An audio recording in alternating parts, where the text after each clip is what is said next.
Hey everyone, it's Mark Ashmore here, as is virtual avatar Asher. I'm going to be doing a presentation on my work in progress paper, which is entitled The Virtual Reality Rave Scene, How VRchat Has Transformed How Generation Z Experiences EDM Music. And to present this to you in 15 minutes, I've taken a very large subject matter and digested it into key areas of importance, which are what electronic dance music is. I'm going to introduce Generation Z. I'm going to show you a short video introducing VRchat and my approach to researching this via ethnography. And finally, I'm going to do a hypothesis on where I think all this is heading. So this is my talk on the virtual reality rave scene and how VRchat has transformed how Generation Z experiences EDM music.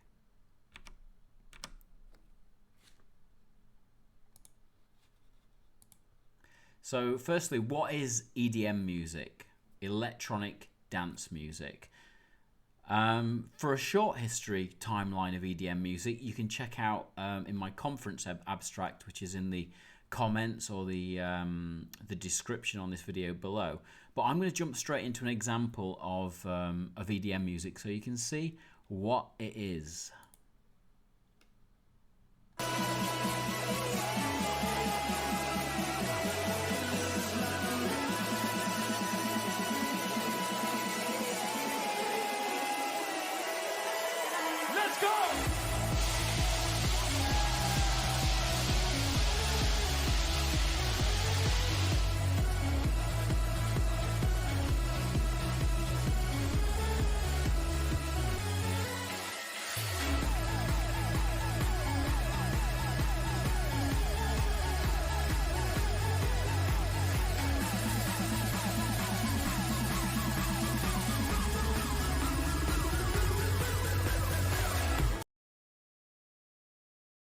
There we go. So, the video that you just watched is Tiesto at Tomorrowland in 2022, and it obviously demonstrates the mass popularity of the medium. But it's in fact a study of its beginnings in the counterculture and how it's twinned closely with the development of VR, which my research will focus on. As basically, in my opinion, the merging of computer-generated music and the rise of reality hackers, bear with me, and the growth of the VR space give us the foundation for humanity's first digital natives, Generation Z. But first, before all that, let's talk poetic evolution. Whole Earth Catalogue to Google, bulletin board systems and dialing in to be connected to a specific board, to Discord and 5G Wi-Fi everywhere from space. From Delia Derbyshire to Daft Punk to Tiesto that you just saw there. From Friendstar to MySpace to Facebook to TikTok to VR social platforms. This is just a limited snapshot of 50 years of computer science. And this evolution didn't happen in a silo. It had a coupling with another technological movement, music. Now EDM, electronic dance music, computer-created music was becoming commonplace in Detroit and Chicago in the mid-1980s, which later would blend into acid house. This merging of technological-driven music was born at the same time as a technological-driven network of personal computers. The early web was being built, and software and computer hardware for making computer music became democratized by price point. Basically, it became cheaper, and it was driven by a youth culture who were keen to experiment with this new medium. So basically, we kind of got this evolution of a person sat by the computer terminal. This evolved into a new human space, or a new human state of mind, which Michael Benedict calls Siberia. Now, we must also remember that VR technology was not available to the masses at this time in the 80s and 90s. And the version of VR that was available was in labs such as Jaron Lanier's VPL and cost millions of dollars to create and was basically experienced on an invite-only basis. And so the rise of virtual spaces around the themes of cyberspace, Siberia, neo-pagans and ravers was born out of the EDM scene and the imaginations of its participants, because they could create audio spaces to be immersed in, but not graphical ones. Not yet. It's important to note that EDM, electronic dance music, is native to computers. And that word native is very important. EDM can only be produced by computers. It is computer music. It's not naturally occurring. So just kind of let that sink in for a moment.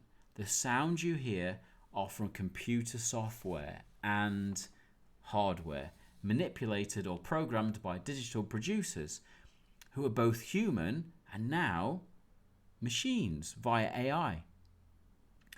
And it was this music, EDM music, which was the key component to spaces which were represented in Siberia and cyberspace, experienced at nights such as Megatropolis in London and acid house parties in Chicago and Detroit, to name just two from the ever-growing massive scene in the 80s and 90s. Michael Benedict, in his book Cyberspace: First Steps, says in 1991, after the second Summer of Love of 1988, he says that cyberspace holds an immense fascination. It's not simply the fascination of the new. Cyberspace stands to thought as flight stands to crawling. I'm going to repeat that. Cyberspace stands to thought as flight stands to crawling. It's a massive evolution. The root of this fascination is the promise of the control over the world by the power of the will. In other words, it's like the ancient dream of magic that finally nears awakening into some kind of reality. Benedict, 1994. This blend of EDM music as the primer to immerse the human explorers within cyberspace laid the foundations for future generations, and in my opinion, those generations of teenagers in 2022. Gen Z are creating a graphical interface native to cyberspace inside VRchat, which in the 90s could only be imagined. And most importantly, these spaces are user-generated. This native graphical interface of connected worlds could now complement the native computer music being produced now and in the past, and be populated by digital natives, Generation Z. So, who are Generation Z? Let's meet them, shall we? Okay, Generation Z, who are they? 4 key takeaways. Number 1, born from 1995, the oldest of the group will now be 27 years old. Those born in 2004 to 2006 would have turned 16 to 18 during the COVID pandemic of 2020. Those born in 2009 are now old enough, 13 years, for a social media account. Number 2, Generation Z are the first generation of humans who are truly digital native. They've always known the internet. It's like air to them. Number 3, Generation Z and culture shocks. They've experienced the financial crisis of 2008, a conservative government in the UK, 6 prime ministers and a Donald Trump, the rise of right-wing politics, China influence and climate change, and now a war in Europe and a cost of living crisis. I mean, past the Xanax or past the VR headset. Number 4, YouTube consumption. It is their go-to place for video content, and then TikTok and Instagram are the go-to apps. Visual communication, memes and video, media savvy, they are tech users, and they are social video gamers with huge communities and tribes and spaces that they hang out in. Generation Z are the world's first truly digital native generation, whose lives are intertwined with a myriad of XR technology. Generation Z are consuming and experiencing musical content in new and radical ways which are completely different to the millennial generation which came before them.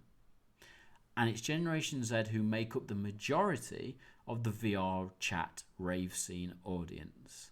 So, talked about Generation Z, let's talk about VRchat and VRchat rave scene. So, how do I approach the research with the VRchat rave scene? Well, to document this emerging scene, I need kind of a methodology which allows me to explore the space like a digital anthropologist, and this is where netnography comes in. Now, before I explain netnography, I'm going to show you a 5-minute clip from a fantastic documentary, and the link to this documentary is in the comments or the description below, and it really explains what VRchat is, what the VRchat rave scene is, and more importantly, why I think it's so important. So I'm going to hand it over to the video.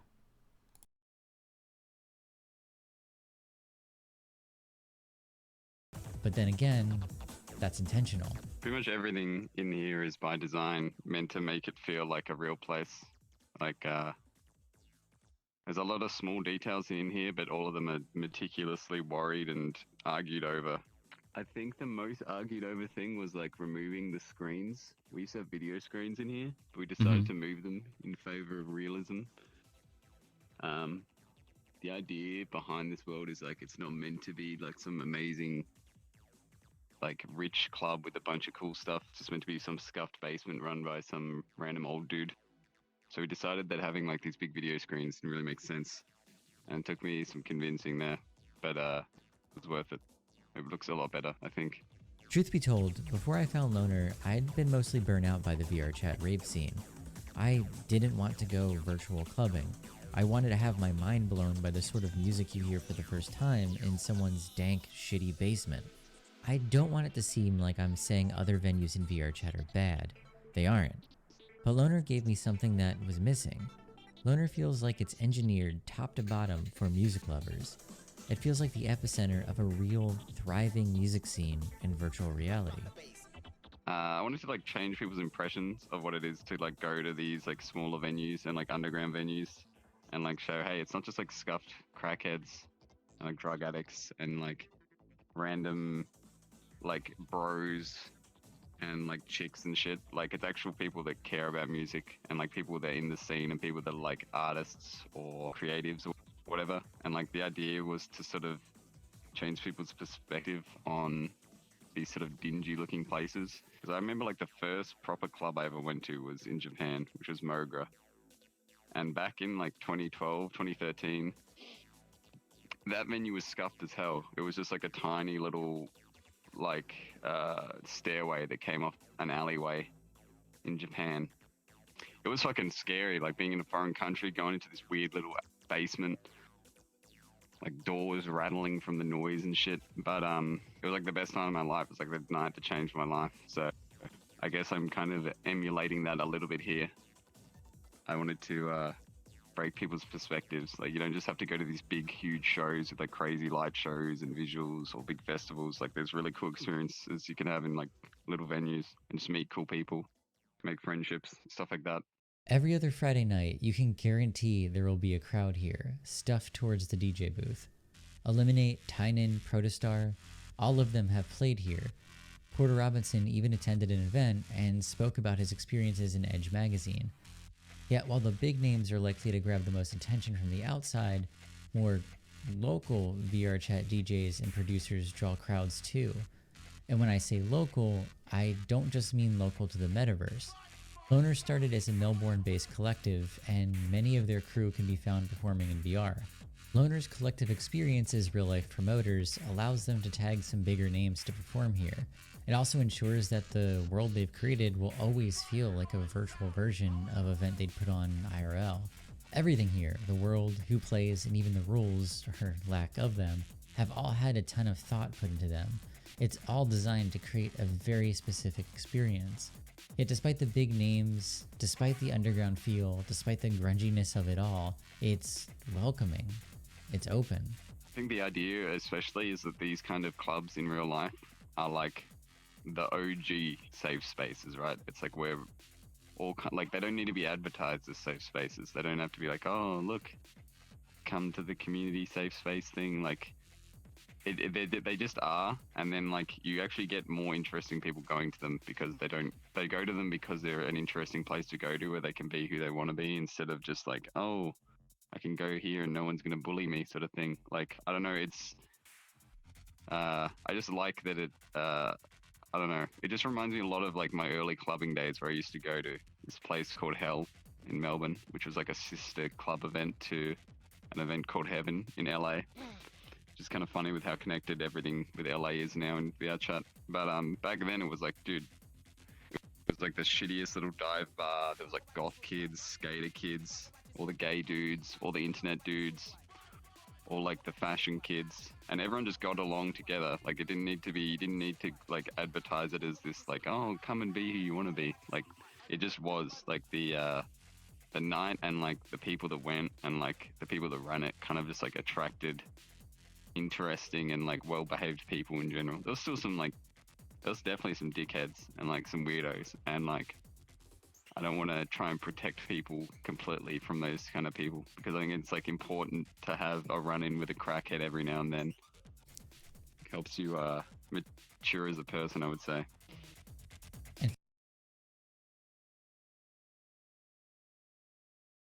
Okay, so that was the little sort of 5-minute documentary taken from a 1-hour film, which is fantastic, and you can check out the link and meet more interviews there in this documentary below. But I'm going to jump in and talk a little bit briefly about netnography. So Conza Nights 2020 says, focus, data, engagement, praxis. These 4 elements distinguish netnography from all methods of understanding and provide a methodological basis for any netnographic project. There's going to be some tongue twisters in here. Cultural focus and the guiding principles of anthropology, sociology, cultural studies are part of netnography. Social media data differentiates netnography from traditional ethnography and other methods such as surveys, focus groups, and personal in-depth interviews, as immersive engagement distinguishes netnography from more experienced, distant methods of understanding, such as social media data, such as content analysis, text mining, quantitative modeling, and big data analytics, and adds deep human insight that comes from informed cultural reflection. And finally, netnography or netnographic praxis sets netnography apart from generic forms of online digital ethnography. This approach, using netnography, allows me to gather examples, such as interviews as you've just seen, with key participants in the culture. Okay, so to sort of summarize and bring this to a close, what can the music industry and the emerging XR industry learn from this research? So this is like my personal hypothesis, and I'm going to offer 3 key points to finish with.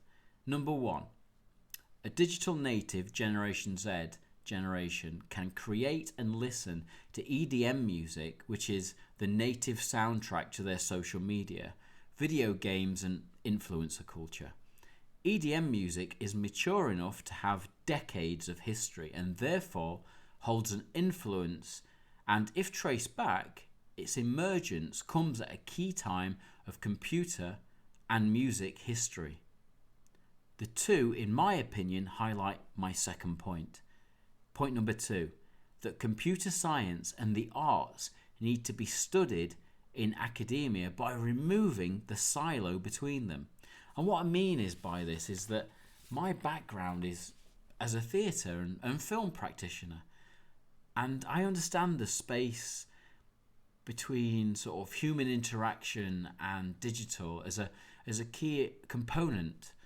So to better understand how Generation Z use these virtual worlds, you need to understand Generation Z. You need to understand how they participate in space and how humans interact via storytelling. And so then we can understand how Generation Z are using all this inside virtual worlds. So the key word here is interdisciplinary.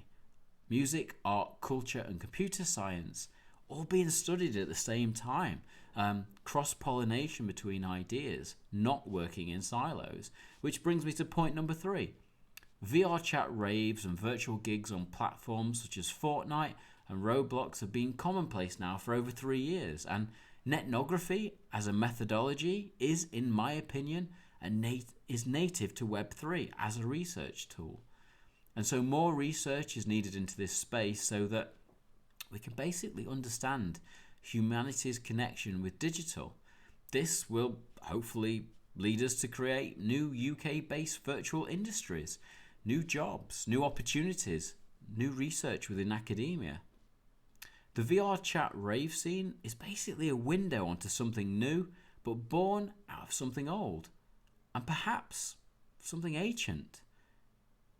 The human need for connection and to express emotion through dance and music, that could be as ancient as time itself.